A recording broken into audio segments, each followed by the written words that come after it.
Hello everyone, welcome to my YouTube channel Mackins talks. Friend, यहाँ पे degree diploma ITI students के लिए एक जॉब अपडेट आ रही है आईसीएमआर एनआईएन की तरफ से। हम बात करें आईसीएमआर का, तो ये आपका welfare ministry of health and family welfare government of India के अंतर्गत आता है, जिसका आपका फुल फॉर्म होता है Indian council of medical research. तो यहाँ पे आप सभी लोगों के लिए टेक्नीशियन की और टेक्निकल असिस्टेंट की परमानेंट रिक्रूटमेंट निकाली गई है। तो हम इस वीडियो में हर एक पॉइंट को डिटेल में देखने वाले हैं, क्या होने वाला है, एलिजिबिलिटी क्राइटेरिया, फॉर्म को फिलअप करने की फीस क्या रखी गई, आपका एग्जाम पैटर्न क्या होने वाला है, आपका एग्जाम सेंटर क्या होने वाला है, हर एक चीज़ को हम यहाँ पे इसी वीडियो में देखने वाले हैं। तो प्लीज़ वीडियो को ध्यान से इन तक देखिएगा। आप इस वीडियो की स्पीड को यहाँ पे 1.5x कर सकते हैं, जिससे कि यहाँ पे आपका टाइम भी सेव हो जाएगा। और जो लोगों ने चैनल को फर्स्ट टाइम विजिट किया है, तो आप सभी को हम बता दें, चैनल पे जितनी भी टेक्निकल जॉब से अपडेट, जितनी भी टेक्निकल की इन्फॉर्मेशन आती है, मैं आप सभी लोगों को वीडियो के माध्यम से देता हूँ। तो प्लीज़ चैनल को सब्सक्राइब कर लीजिएगा, बेल आइकन प्रेस कर लीजिएगा, जिससे कि कोई भी इंपॉर्टेंट इन्फॉर्मेशन आपसे मिस ना होने पाए। तो हम चलते हैं पहले आईसीएमआर की ऑफिशियल वेबसाइट की तरफ। तो फ्रेंड, हम यहाँ पे आईसीएमआर की ऑफिशियल वेबसाइट पे आ चुके हैं। यहाँ पे आप देख सकते हैं, यहाँ पे आपको नीचे आना, यहाँ पे आपको दिखाई देगा direct recruitment for the post of technical assistant, जो आपकी ग्रुप बी की पोस्ट होगी, उसके बाद टेक्नीशियन जो आपकी ग्रुप सी की पोस्ट होगी, और लैबोरेटरी अटेंडेंट जो आपकी ग्रुप सी की पोस्ट होने वाली है। तो आपको इस वेबसाइट का डायरेक्ट लिंक मेरे इसी वीडियो के डिस्क्रिप्शन बॉक्स में मिल जाएगा। आप जाके उस लिंक पर क्लिक करके डायरेक्ट इस साइट पर आ सकते हैं। तो आप जैसे नीचे आएंगे, यहाँ पे आपको दिखाई देगा नोटिफिकेशन इन इंग्लिश, तो आपको इस वाले ऑप्शन क्लिक करना है। जैसे ही आप यहाँ पे क्लिक करेंगे, आपके सामने इनका ऑफिशियल पीडीएफ डाउनलोड होकर आ जाएगा। हालांकि मैं उस पीडीएफ को अपने टेलीग्राम ग्रुप पर शेयर कर दूँ, जाके आप वहाँ से उस पीडीएफ को डाउनलोड भी कर सकते हैं। और टेलीग्राम ग्रुप को ज्वाइन करने का डायरेक्ट लिंक आपको इसी वीडियो के डिस्क्रिप्शन बॉक्स में मिल जाएगा। तो हम चलते हैं, इनके इस ऑफिशियल पीडीएफ को यहाँ पर डाउनलोड कर लेते हैं। तो फ्रेंड्स, हमने यहाँ पे इनका ऑफिशियल पीडीएफ डाउनलोड कर लिया। यहाँ पे आप देख सकते हैं, आपकी 17 जुलाई की यहाँ पे आपकी अपडेट है, जहाँ पे टेक्निकल असिस्टेंट, टेक्नीशियन और लैबोरेटरी अटेंडेंट की वैकेंसीज निकाली गई हैं।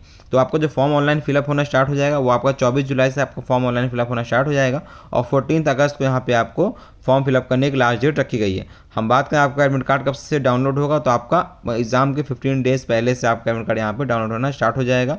और आपका सीबीटी जो आपका एग्जाम होगा, वो आपका 100 मार्क्स का यहाँ पे आपका एग्जाम रखा गया है, जो आपका सितंबर में आपका एग्जाम यहाँ पे होने की संभावना है। ठीक है, अगर आपको कोई फॉर्म फिलअप करने में कोई प्रॉब्लम होती है, तो आप इनके इस दिए हुए ईमेल एड्रेस पे और इनके इस दिए हुए फ़ोन नंबर पे डायरेक्ट कांटेक्ट भी कर सकते हैं। यहाँ फॉर्म फीस बहुत ही ज़्यादा रखी गई है। अगर हम फॉर्म फीस की बात करें, तो यहाँ पे जो पीडब्ल्यूडी वाले बच्चों के लिए कोई फीस नहीं रखी गई है।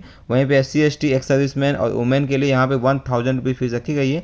और जो अदर्स बच्चे हैं, वहाँ पे उनके लिए 1200 रुपये एग्जाम फीस रखी गई है। ठीक है, हम बात करें आपका मोड ऑफ पेमेंट को, तो यहाँ पे आपको अपना फीस का पेमेंट ऑनलाइन करना पड़ेगा, इसमें आपको ध्यान रखना पड़ेगा। ठीक है, हम बात करते हैं कुछ अदर इंपॉर्टेंट पॉइंट्स की। तो अगर हम पोस्ट की बात कर लें, कौन कौन सी पोस्ट यहाँ पे एलिजिबल है, तो अगर हम टेक्निकल असिस्टेंट की बात करें फ्रेंड, यहाँ पे तो टेक्निकल असिस्टेंट का आपका लेवल 6 का आपको सीपीसी देखने को मिलेगा, जिसमें नंबर ऑफ वैकेंसी 45 वैकेंसीज आप सभी लोगों के लिए निकाली गई है। ठीक है, तो हम बात कर लेते हैं फूड साइंस की। तो ये सब आपकी नॉन टेक वैकेंसी होने वाली है, इसको आप देख लीजिएगा। जो बच्चों ने 3 साल का बैचलर डिग्री किया हुआ है, उनके लिए यहाँ पे ये सब वैकेंसी है। आपको नीचे आना है, नीचे आप देख सकते हैं इंस्ट्रूमेंटेशन एंड इलेक्ट्रॉनिक्स की वैकेंसी निकाली गई है। अगर आपने 3 साल का डिप्लोमा किया हुआ है इंस्ट्रूमेंटेशन में, और आपके पास 2 साल का एक्सपीरियंस है, या अगर आपने डिग्री किया हुआ है इंस्ट्रूमेंटेशन में, इलेक्ट्रॉनिक्स में, आप बिल्कुल फ्रेशर हैं, आप बिल्कुल यहाँ पे फॉर्म फिलअप कर सकते हैं। ठीक है, हम नेक्स्ट वैकेंसी की बात कर लेते हैं, जो अपने काम की टेक्निकल वैकेंसी होने वाली है। यहाँ पे आपको नीचे आना, यहाँ पे देखिए डाटा साइंस में अगर आपने 3 साल का बैचलर डिग्री किया हुआ है, या अगर आपने डिप्लोमा किया हुआ 2 साल का एक्सपीरियंस के साथ, आप बिल्कुल यहाँ पे वाला फॉर्म फिलअप कर सकते हैं। हम बात करते हैं सिविल इंजीनियरिंग की बात कर लेते हैं। तो सिविल इंजीनियरिंग में अगर आपने 3 साल का डिप्लोमा किया हुआ है, आपने अगर 2 साल का एक्सपीरियंस है, बिल्कुल आप यहाँ फॉर्म फिलअप कर सकते हैं। और फीस केमिस्ट्री के लिए अगर आपने बैचलर डिग्री किया हुआ, बिल्कुल यहाँ पे आप फीस केमिस्ट्री का फॉर्म भी फिलअप कर सकते हैं। ठीक है, हम बात करते हैं इलेक्ट्रॉनिक्स एंड कम्युनिकेशन की और इन्फॉर्मेशन टेक्नोलॉजी की। तो अगर आपने फर्स्ट क्लास 3 साल का बैचलर डिग्री किया हुआ इलेक्ट्रॉनिक्स से एंड कम्युनिकेशन इन्फॉर्मेशन टेक्नोलॉजी से, आप फ्रेशर हैं, बिल्कुल फॉर्म फिलअप कर सकते हैं। या अगर आपने डिप्लोमा किया हुआ इलेक्ट्रॉनिक्स एंड कम्युनिकेशन से या इन्फॉर्मेशन टेक्नोलॉजी से, आपके पास 2 साल का एक्सपीरियंस है, बिल्कुल फॉर्म आप यहाँ पर फिलअप कर सकते हैं। या फिर अगर आपने डिग्री किया हुआ है इलेक्ट्रॉनिक्स एंड कम्युनिकेशन से या IT से, आप बिल्कुल यहाँ पर फॉर्म फिलअप कर सकते हैं। ठीक है, अगली वैकेंसी जो आपकी, वो आपकी कंप्यूटर साइंस की वैकेंसी निकाली गई है। तो यहाँ पे अगर आपने फर्स्ट क्लास का 3 साल का डिग्री किया हुआ कंप्यूटर साइंस से, बिल्कुल फॉर्म फिलअप कर सकते हैं। या अगर आपने डिप्लोमा किया हुआ कंप्यूटर साइंस से, आपके पास 2 साल का एक्सपीरियंस है, आप बिल्कुल यहाँ फॉर्म फिलअप कर सकते हैं। या अगर आपने डिग्री किया हुआ तब भी आप यहाँ पे फॉर्म फिलअप कर सकते हैं। हम बात करते हैं मैकेनिकल वाले बच्चों के लिए, तो यहाँ पे देखिए ऑटोमोबाइल और मैकेनिकल इंजीनियरिंग वैकेंसी निकाली गई है। अगर आपने 1 साल का फर्स्ट क्लास 3 साल का डिप्लोमा किया हुआ मैकेनिकल से और 2 साल का एक्सपीरियंस है, बिल्कुल फॉर्म फिलअप कर सकते हैं। या अगर आपने फर्स्ट क्लास का इंजीनियरिंग डिग्री किया हुआ ऑटोमोबाइल से या मैकेनिकल से, आप फ्रेशर हैं, आप बिल्कुल यहाँ फॉर्म फिलअप कर सकते हैं। हालांकि नंबर ऑफ वैकेंसीज सभी पोस्टों में कम है, बट फिर भी अपॉर्चुनिटी है। अगर आप चाहते हैं फॉर्म फिलअप करना, बिल्कुल आप जरूर फॉर्म फिलअप करिएगा, ठीक है। हम बात कर लेते हैं आप टेक्नीशियन 1 की। तो टेक्नीशियन 1 में देखिए, अगर आपने 12th किया हुआ है या अगर आपने साइंस से 55% पास आउट है और 1 साल का डिप्लोमा आपके पास मेडिकल लैबोरेटरी का है, आप यहाँ फॉर्म फिलअप कर सकते हैं।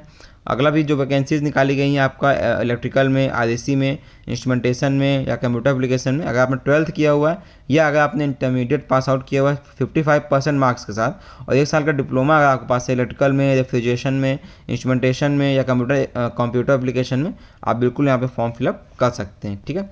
हम बात कर लेते हैं लैबोरेटरी अटेंडेंट फर्स्ट की। तो यहाँ पे लैबोरेटरी अटेंडेंट में 10th पास मांगा है। अगर आप 10th पास है, आप बिल्कुल यहाँ फॉर्म फिलअप कर सकते हैं। नीचे अगर आप आते हैं तो यहाँ पे नीचे आपसे इलेक्ट्रिकल में, आरएसी में और इंस्ट्रूमेंटेशन में अगर आपने 10th पास किया और अगर आपने आईटीआई किया हुआ इलेक्ट्रिकल ट्रेड से, आरएसी ट्रेड से या इंस्ट्रूमेंटेशन ट्रेड से, बिल्कुल यहाँ पे एलिजिबल, आप बिल्कुल यहाँ फॉर्म फिलअप कर सकते हैं। तो ये सब हो गया आपका एजुकेशनल क्वालिफिकेशन का। अब अगर हम यहाँ पे एज लिमिट की बात कर लें तो यहाँ पे देखिए आपको हर एक पोस्ट कोड का जो आपका एज लिमिट देखने को मिल जाएगा। इसको आप अपने पोस्ट कोड के हिसाब से अपना एज लिमिट यहाँ पर देख लीजिएगा। 30 ईयर्स यहाँ पे रखा गया TA1 से लेकर TA14 तक। 28 साल रखा गया आपका टेक 1 से लेकर टेक 5 तक। और 18 से 25 साल रखा गया आपका LA मतलब लैबोरेटरी अटेंडेंट का 1 से लेकर 5 तक, ठीक है। इसको आप देख लीजिएगा, ठीक है। जो भी आपका कट ऑफ डेट होगा वो आपका 14 अगस्त रखा जाएगा। अपर एज लिमिट जो आपकी 14 अगस्त के हिसाब से यहाँ पे आपका रिकॉर्ड किया जाएगा, ठीक है। नीचे आप आते हैं तो यहाँ पे जो भी गवर्नमेंट के अकॉर्डिंग आपको एज में रिलैक्सेशन देखने को मिलता है वो भी यहाँ पे आपको देखने को मिल जाएगा। कुछ अदर इंपॉर्टेंट पॉइंट्स यहाँ पे हम बात कर लेते हैं। हम बात करते हैं आपको फॉर्म अप्लाई कैसे करना है। तो आपको डायरेक्ट फॉर्म को अप्लाई करने का लिंक इसी वीडियो के डिस्क्रिप्शन बॉक्स में दे दूंगा, वहाँ से जाके आप फॉर्म अप्लाई कर सकते हैं। नहीं तो आप सिंपली सा NIN.RES विजिट करिएगा। वहाँ पे आपको ये स्टेप्स फॉलो करने हैं। कैसे आपको पहले स्टेप 1 आपका पहले आपको रजिस्टर करना पड़ेगा। रजिस्टर करने के बाद यहाँ पे आपको लॉगिन करना पड़ेगा। लॉगिन करने के बाद यहाँ पे आपको अपना फॉर्म एप्लीकेशन फॉर्म फिलअप करना होगा। ये सभी स्टेप आप फॉलो करके अपना फॉर्म इजीली फिलअप कर सकते हैं, ठीक है। हम बात करते हैं फीस पेमेंट का। तो यहाँ पे आपको कैसे फीस पेमेंट करना वो भी यहाँ पे आपको मेंशन किया हुआ है। इन सभी स्टेप्स को आप प्रॉपर्ली फॉलो करके अपना फॉर्म फिलअप कर लीजिएगा। हम बात करते हैं रिटन एग्जाम की। तो आपका एग्जाम जो होगा ओनली इंग्लिश लैंग्वेज में आपको यहाँ पे एग्जाम देखने को मिलेगा। जो आपका 90 मिनट्स का आपका एग्जाम रखा गया है, जिसमें आपके 100 मल्टीपल चॉइस क्वेश्चन आने वाले हैं। हर एक क्वेश्चन आपका 1 नंबर का रहने वाला और यहाँ पे आपका 0.25 नंबर्स की निगेटिव मार्किंग भी रखी गई है। इसका आप ध्यान रखिएगा। मतलब आपके 100 क्वेश्चन आपके यहाँ पे 100 मार्क्स के आपके होने वाले हैं, ठीक है। 95% आपका वेटेज रहने वाला जो आपका CBT होगा और 5% वेटेज आपका जो अभी आपका एक्सपीरियंस होगा उसके अकॉर्डिंग यहाँ पे आपको मार्क्स दिया जाएगा। यहाँ पे आप देख सकते हैं आपके एक्सपीरियंस के अकॉर्डिंग यहाँ पे आपको मार्क्स भी दिया जाएगा। यहाँ पे इन्होंने मेंशन किया हुआ है, ठीक है। हम बात करते हैं कुछ अदर इंपॉर्टेंट पॉइंट्स की।